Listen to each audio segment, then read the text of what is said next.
Какво означава да се вкореним в рода и да получим родовия ресурс и защо това е важно?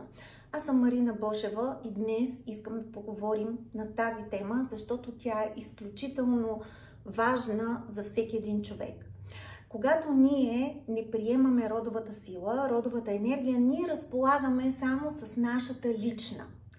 Когато приемаме ресурсите, енергията от рода, тогава поне 126 души вливат в нас своите знания, своите умения, своите дарби, своите таланти и ние получаваме тяхната сила.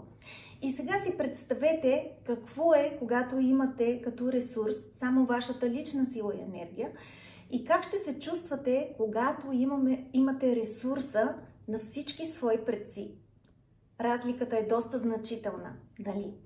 Когато обаче ние имаме конфликтни отношения с нашите родители, а през родителите всъщност влиза и родовата сила и родовата енергия, то тогава ние сами си отрязваме корените. Защо? Защото за да стигне до нас тази енергия, тя трябва да мине през нашите родители. Представете си едно дърво и ние сме самото дърво. Корените са нашите предци, короната това са нашите деца, нашия бизнес, нашия дом, нашия съпруг, а в ствола на дървото са позиционирани мама и татко.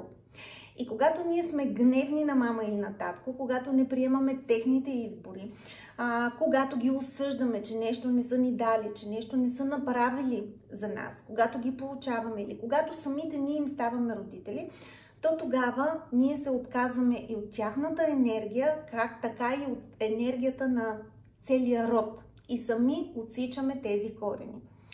Когато обаче сме готови да приемаме изборите на нашите родители, да приемаме ресурсите от рода, ние вече можем да се изпълним с тази сила и с тези ресурси. Можем да го направим по различни начини. Един от начините е да дойдете на родова терапия и посредством различни родови практики и констелации да преработите връзката със своите родители.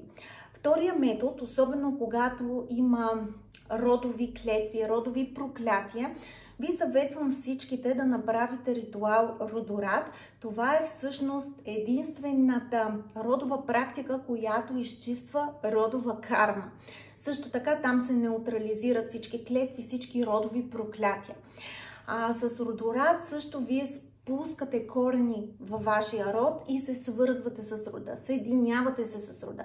Чрез Родорад получавате всички благослови. В Родорад също така влизаме с определени намерения.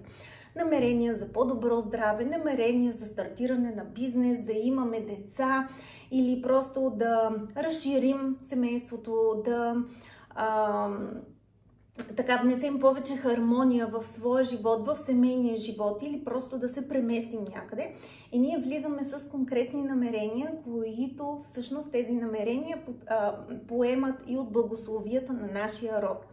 Такива практики ще има на 9 март.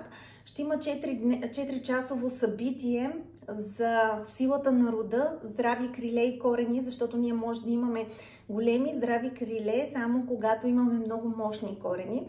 И също така с моята колежка Анжелика Валева и преводач на български език започва онлайн курса по Родорад. Това ще е 9-ти поток за България. На 9 март, в рамките на месец с Анжелика, ще направите този ритуал Родорад, за да може да се вкорените в рода, да поемете всички ресурси на вашия род и в същото време да изчистите негативната карма от вашия род, да пуснете всякакви клетви, всякакви проклятия.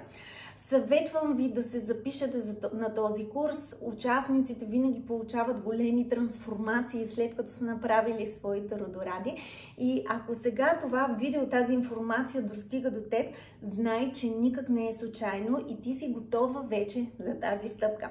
Чакам ви в курса Родорад. Можете да пишете под това видео за записване, може да ми пишете на лично съобщение, а също така може да вземете курса от сайта чародея.com в опция предстоящи онлайн събития.